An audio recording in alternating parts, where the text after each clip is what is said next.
Do you know why so many persons are asking this question as to whether men of God should lead modest lives or lives of affluence? They are drawing inspiration from the lives that men of God actually lived in the Bible. They saw Jesus walk this earth preaching the gospel. They saw the apostles, and nowhere do we see the apostles, Jesus living in very sumptuous mansions and the like. So many persons are asking God, what has changed? Let me surprise you. The people who are asking questions today, they'll be surprised that if Jesus was to come today, things will be different. He will use a car to facilitate his evangelism. He will board planes to facilitate his mission. Science is not an enemy to the gospel. We just need to use what science has given us and propagate the gospel. The truth is that Jesus in those days also was comfortable to a greater extent. Go look at the Bible. There was a time he asked his disciples to go and get a donkey that nobody has ridden on. You know what that means?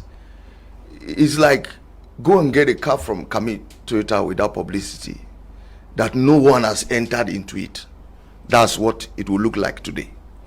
But people will be saying, "Oh, why are men of God riding in good cars, luxurious cars?" Look at what Jesus asked his disciples: "Go and get a donkey from this village, a donkey," because at that time, donkeys were considered luxurious. That was the most wonderful means of movement at that time. It is what maybe Mercedes-Benz and other marks of luxurious cars could represent today. And Jesus asked his disciples to go and get it for him. Why did he not go on foot? But Jesus was not going everywhere with a donkey.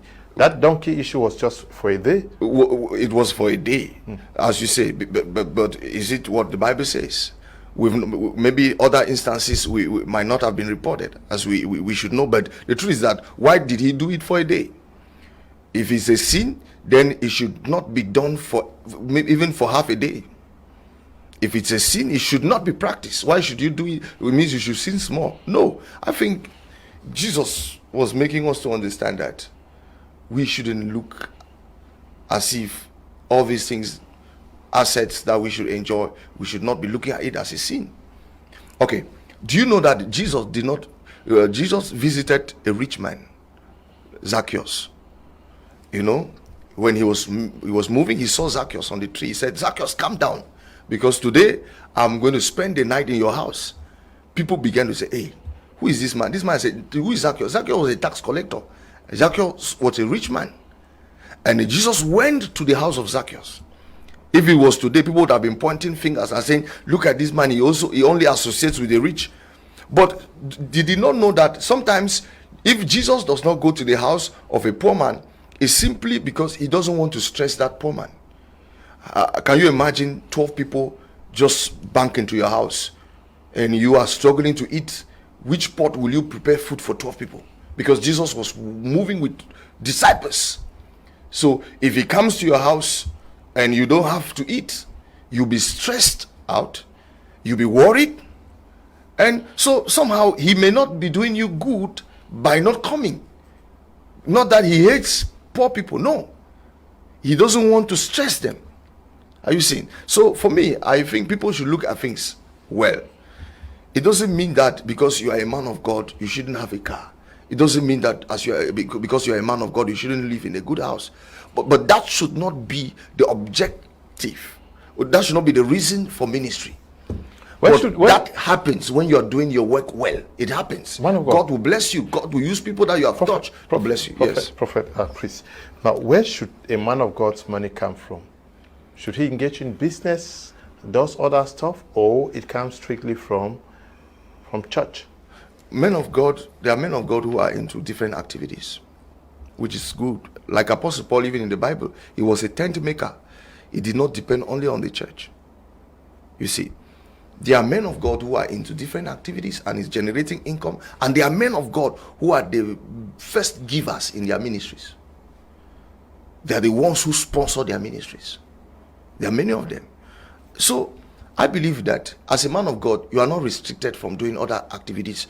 But if you are engaged in an activity that will steal your time and block you from doing what God has called you to do, it becomes a problem between you and God. But doing other things to be able to get the means to support the work and support other people, I think it's not a problem.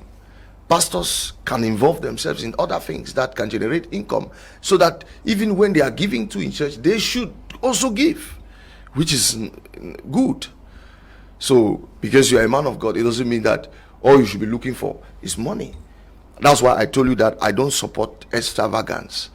I don't support wastage. I believe that if the church has money, it should be used for evangelism. It should be used to cater for the needs. They should help the needy. We should help those who are not able. We should have projects of transforming the lives of people in the church, and that's what we do in our church. We do that.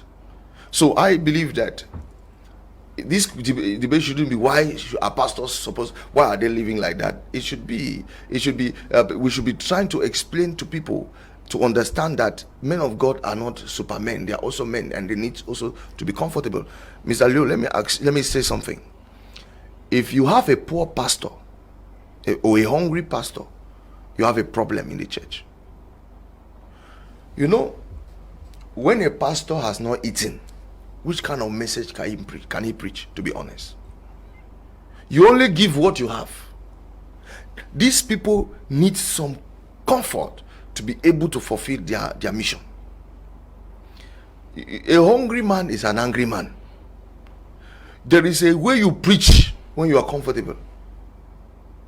It's true that somehow God will allow you go through some experiences so that you can be able to touch people who are going through the same experience. But I think it shouldn't be the lifestyle of a man of God to be miserable always. No. You should be comfortable to be able to speak. How can you pray for people with joy when you have not eaten? You know, I was talking the other day and I told people, when you see a hungry man and you have the means to help him eat, because at the foundation of all crimes you see hunger. Most of the crimes that people have committed, hunger is at the foundation level. So I think it's the same thing. If you're a man of God, you should be comfortable to do the work you have been called by God to do, and there's no problem with that.